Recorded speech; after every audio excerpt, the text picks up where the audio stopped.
আসসালামু আলাইকুম রহমতুল্লাহ বারাকাতুহু। প্রিয় দর্শক ও শ্রোতাবৃন্দ, যে যে প্রান্ত থেকে আমাদেরকে দেখছেন শুনছেন, সবাইকে স্বাগত জানাই।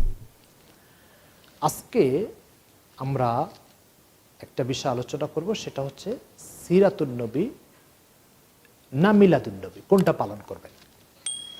মিলাদুন নবী হচ্ছে রাসূল সাল্লাল্লাহু আলাইহি ওয়াসাল্লামের জন্মদিন পালন করা, আর সিরাতুন নবী হচ্ছে তার পূর্ণাঙ্গ জীবনকে অনুসরণ করা। এখন বিষয়টা হচ্ছে, আমাদের সমাজে একটা শ্রেণী এই জন্মের দিনকে ঈদ হিসাবে উদযাপন করতে চায়। অর্থাৎ তাদের দৃষ্টিতে ইসলামে ঈদ হচ্ছে তিনটা। একটা হচ্ছে রোজার ঈদ, একটা হচ্ছে কোরবানির ঈদ, যেটাকে আমরা ঈদুল আজহা, ঈদুল ফিতর বলি, আর একটা হচ্ছে রাসূল সাল্লাল্লাহু আলাইহি ওয়াসাল্লামের জন্মের ঈদ। এই জন্মের ঈদ পালন করা, যেটাকে ঈদে মিলাদুন নবী বলে, এবং এটাকে সাইয়্যিদুল আয়াদও অনেকে বলছেন। তার অর্থ হচ্ছে যে সকল ঈদের শ্রেষ্ঠ ঈদ। প্রথমে আমরা আপনাকে বলতে চাই একটা মৌলিক নীতিমালা, সেটা হচ্ছে কোনো সমাজ ব্যবস্থা যদি যৌথ একটা সমাজে বসবাস করে, তার অর্থ হচ্ছে আমাদের উপমহাদেশে মুসলমান হিন্দুদের সাথে বসবাস করে, খ্রিস্টানদের সাথে বসবাস করে, আর যখন এক সমাজ আরেক সমাজের সাথে বসবাস করে, তো উভয়ের কৃষ্টি কালচার মানসিকতা দ্বারা প্রভাবান্বিত হয়। ফলে আমাদের সমাজে আমরা যখন হিন্দুদের সাথে বসবাস করি, তো হিন্দু সমাজ থেকে একটা কালচার আমাদের ভিতরে ঢুকছে। সেটা কি, মরে যাওয়ার 40 দিন পরে, বাবা মারা যাওয়ার পরে 40 দিন পরে খাওয়াতে হবে। এই যে খাওয়াতে হবে, এটা হিন্দুদের সমাজে শ্রাদ্ধ একটা অনুষ্ঠান আছে, বাবা মা মরে গেলে সেটা খাওয়ায়। ওই শ্রাদ্ধটা আমাদের উপমহাদেশের মুসলমানদের ভিতরে ঢুকছে। আপনি ইন্ডিয়া, পাকিস্তান আর বাংলাদেশের বাইরে পৃথিবীর আর কোথাও বাবা মারা গেলে 40 দিন পরে খাওয়াতে হবে, এটা আপনি দেখবেন না। কেন? আরব দুনিয়াতে, আমাদের উপমহাদেশের বাইরে যেসব মুসলমান আছে, তারা হিন্দুদের সাথে বসবাস করে না, এই জন্য ওই কালচারটা তাদের ভিতরে ঢুকে নাই। আমরা হিন্দুদের সাথে বসবাস করে আমাদের ভিতরে এই কালচারটা ঢুকছে। সাথে সাথে আপনি এটা বুঝতে পারেন এইভাবে, একটা গরম পানির মধ্যে যদি একটা বরফ ঢেলে দেন, তাহলে গরম পানির দ্বারা প্রভাবান্বিত হয়ে বরফটা তাড়াতাড়ি গলে যাবে, আর গরম পানি বরফের প্রভাবে তাড়াতাড়ি ঠান্ডা হয়ে যাবে। কি হলো বিষয়টা? দুটো জিনিস একে অপরের দ্বারা প্রভাবান্বিত হলো। তো ঠিক মুসলমানরা যখন হিন্দুদের সাথে বসবাস করে, তো হিন্দুদের অনেক কালচার মুসলমানদের ভিতরে ঢুকছে, মুসলমানদের অনেক কালচার হিন্দুদের ভিতরে ঢুকছে। তো হিন্দুদের যে কালচারটা মুসলমানদের ভিতরে ঢুকছে, সেই কালচারটার ভিতরে একটা কালচার হচ্ছে শ্রাদ্ধ।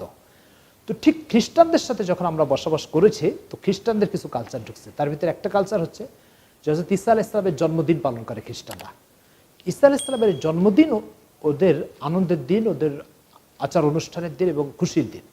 মুসলমানরা চিন্তা করলো যে যদি ঈসা আলাইহিস সালামের জন্মদিন পালন হতে পারে, তো মুহাম্মদ সাল্লাল্লাহু আলাইহি ওয়াসাল্লাম তো ঈসা আলাইহিস সালামের চেয়ে আরো বড় নবী, তো এই নবীর জন্মদিন তো আরো বেশি গুরুত্বের সাথে পালিত হওয়া দরকার।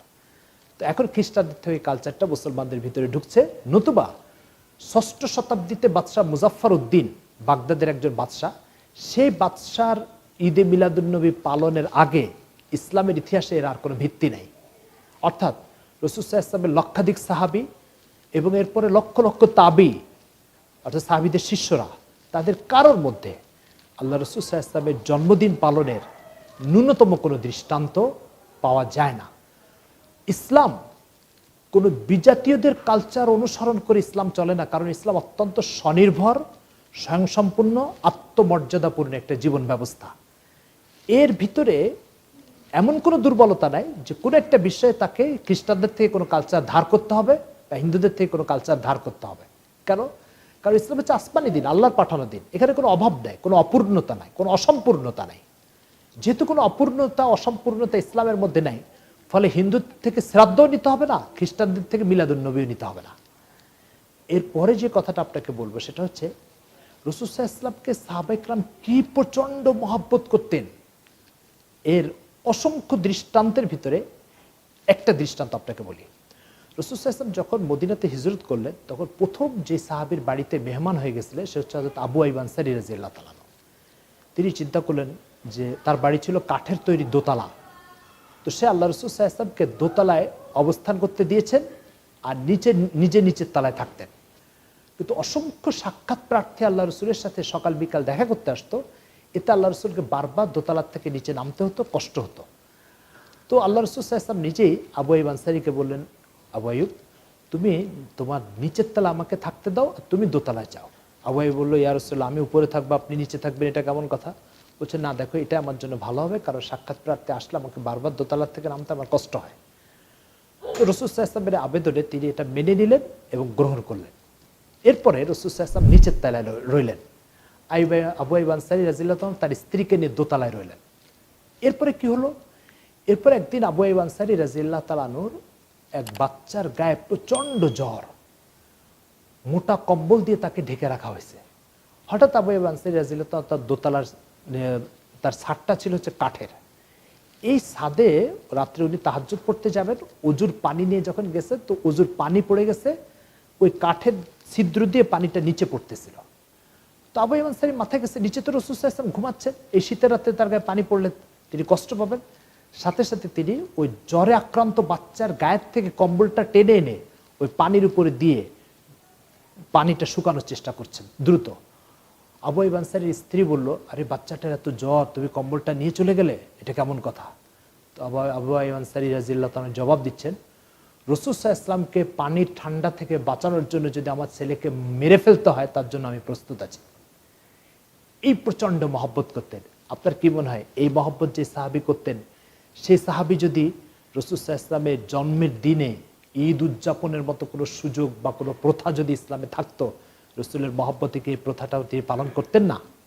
কিন্তু আপনি রাসূল সাল্লাল্লাহু আলাইহি ওয়াসাল্লামের স্বলক্ষ সাহাবীর একজনের ক্ষেত্রে আপনি দেখাতে পারবেন না যে সে রাসূল সাল্লাল্লাহু আলাইহি ওয়াসাল্লামের জন্য কখনোই জন্মদিনকে পালন করেছেন, ঈদ উদযাপন করেছেন।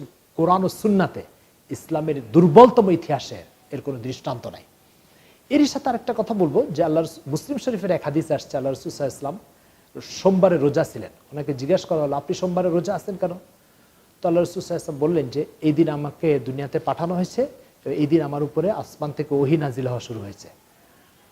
তো বিষয়টা কি হলো, জন্মের দিনকে আল্লাহ রাসূল রোজার মাধ্যমে উদযাপন করছেন।